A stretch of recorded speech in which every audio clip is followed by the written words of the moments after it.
नमस्कार, आप देख रहे हैं प्राइम न्यूज धरनी हिंदी, जहां खबरें मिलती हैं सबसे पहले, सबसे सटीक और बिना किसी लाग लपेट के। आइए जानें आज की टॉप 20 बड़ी खबरें। ईडी का बड़ा एक्शन, सोनिया राहुल गांधी समेत 7 पर चार्जशीट दर्ज।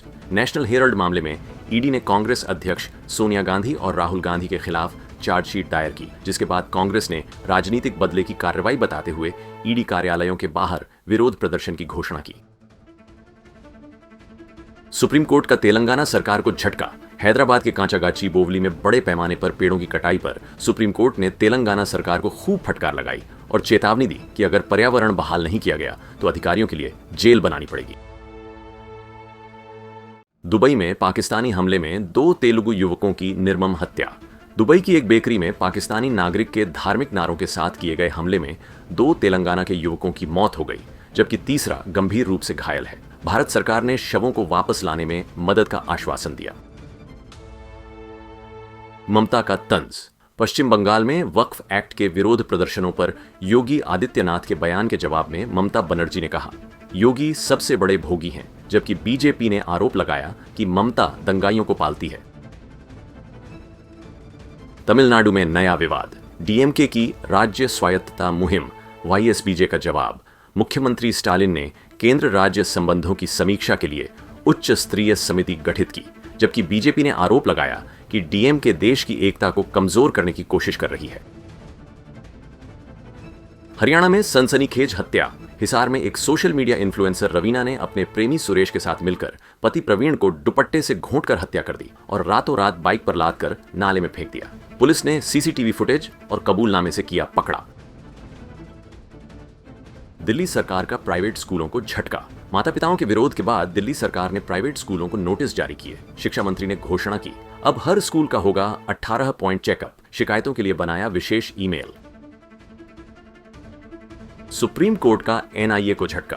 केरल हाई कोर्ट द्वारा पीएफआई के 17 आरोपियों को दी गई जमानत को चुनौती देने वाली एनआईए की याचिका सुप्रीम कोर्ट ने खारिज कर दी। कहा, विशेष अदालत में उठाएं आपत्ति। नासिक में धार्मिक तनाव। अवैध दरगाह हटाने के दौरान हिंसा, 21 पुलिसकर्मी घायल। बॉम्बे हाईकोर्ट के आदेश पर सतपीर बाबा दरगाह हटाने के विरोध में भड़के हिंसक प्रदर्शन में पुलिस वाहनों को नुकसान पहुंचाया गया। पुलिस ने लाठीचार्ज और आंसू गैस के गोले छोड़कर स्थिति पर काबू पाया। ओडिशा में समाजवादी पार्टी का बड़ा दांव। समाजवादी पार्टी के राष्ट्रीय अध्यक्ष अखिलेश यादव ने भुवनेश्वर में कांग्रेस के वरिष्ठ नेता श्रीकांत जेना से मुलाकात कर ओडिशा में पार्टी का विस्तार करने की योजना का ऐलान किया। आम्बेडकर के सपनों को साकार करने की बात कही। ओडिशा के प्रसिद्ध तुलसीगण नाट्य के मालिक पर बड़ा आरोप। तुलसीगान नाट्य के मालिक नंदू बाबू पर एक शख्स ने अपनी पत्नी को 10 साल से बंधक बनाए रखने का आरोप लगाया, जबकि अभिनेत्री ने पति पर झूठे आरोप और शारीरिक प्रताड़ना के दावे किए।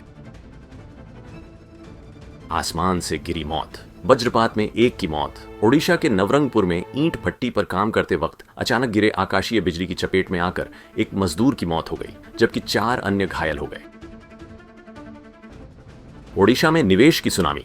2025 में ओडिशा ने सिर्फ 4 महीनों में 2 बड़े निवेश सम्मेलन के जरिए 14.47 लाख करोड़ रुपए का निवेश और 9.21 लाख सीधी नौकरियों की गारंटी हासिल कर ली है, जिससे राज्य एक खनिज आधारित अर्थव्यवस्था से औद्योगिक महाशक्ति बनने की ओर बढ़ चला है।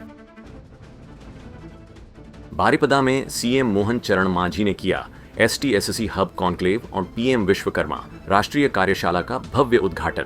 महाराजा श्रीरामचंद्र भंजदेव विश्वविद्यालय में हुआ ऐतिहासिक आयोजन, जहां मुख्यमंत्री सहित कई केंद्रीय व राज्य मंत्री बने साक्षी।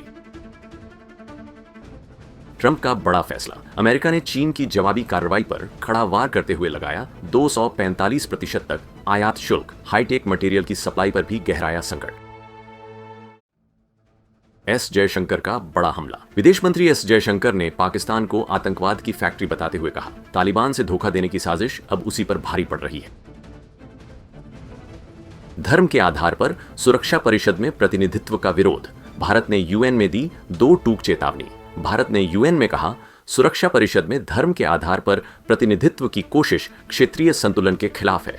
भारत, जापान, जर्मनी और ब्राजील ने स्थायी सदस्यों की संख्या बढ़ाने की पुरजोर मांग दोहराई। आईएसएसएफ वर्ल्ड कप में सुरुचि सिंह का धमाका। 18 साल की सुरुचि सिंह ने ISSF वर्ल्ड कप की 10 मीटर एयर पिस्टल स्पर्धा में ओलंपिक मेडलिस्ट मनु भाकर को हराकर लगातार दूसरी बार गोल्ड मेडल जीता। मनु को सिल्वर और चीन की याओ च्यानसुन को ब्रॉन्ज मिला। भारत अब पदक तालिका में शीर्ष पर है। भारत देगा सस्ते कर्ज। भारत ने रक्षा निर्यात को बढ़ावा देने के लिए एक्साइम बैंक के जरिए विदेशी सरकारों को सस्ते और दीर्घकालिक कर्ज देने की योजना बनाई है। रूस पर निर्भर देशों को मुख्य रूप से टारगेट किया जा रहा है। सरकार ने ब्राजील को आकाश मिसाइल बेचने और युद्धपोत बनाने की बातचीत भी शुरू की है। भारत का लक्ष्य 2029 तक रक्षा निर्यात को $6 अरब तक पहुंचाना है। जापानी बाबा वेंगा की चेतावनी। जुलाई 2025 में आएगा विनाशकारी सुनामी। जापानी मंगा आर्टिस्ट रयो तत्सुकी ने अपने प्रसिद्ध मंगा the future that I saw में जुलाई 2025 में विशाल सुनामी आने की भविष्यवाणी की है। इससे पहले उनके सपनों में 2011 जापान सुनामी, प्रिंसेस डायना और कोविड जैसी घटनाओं का उल्लेख रहा है। इंटरनेट पर उन्हें जापानी बाबा कहा जाता है। वेंगा और उनके मंगा को मंगा की सिम्पसन्स कहा जा रहा है। हालांकि वैज्ञानिक इस भविष्यवाणी को अंधविश्वास मानते हैं और वैज्ञानिक तथ्यों पर भरोसा करने की सलाह दे रहे हैं। तो ये थीं आज की 20 सबसे बड़ी और जरूरी खबरें। अगर आपको हमारा यह वीडियो पसंद आया हो तो लाइक जरूर कीजिए। आपकी राय हमारे लिए बेहद कीमती है। नीचे कमेंट बॉक्स में अपनी प्रतिक्रिया जरूर दें। और हाँ, देश दुनिया की हर जरूरी अपडेट सबसे पहले पाने के लिए चैनल को सब्सक्राइब करें और बेल आइकन दबाना न भूलें। कल फिर मिलेंगे कुछ नई और बड़ी खबरों के साथ, सिर्फ प्राइम न्यूज धरणी हिंदी पर, जहां खबरें बोलती हैं निष्पक्ष, निर्भीक और सबसे पहले। धन्यवाद और नमस्कार।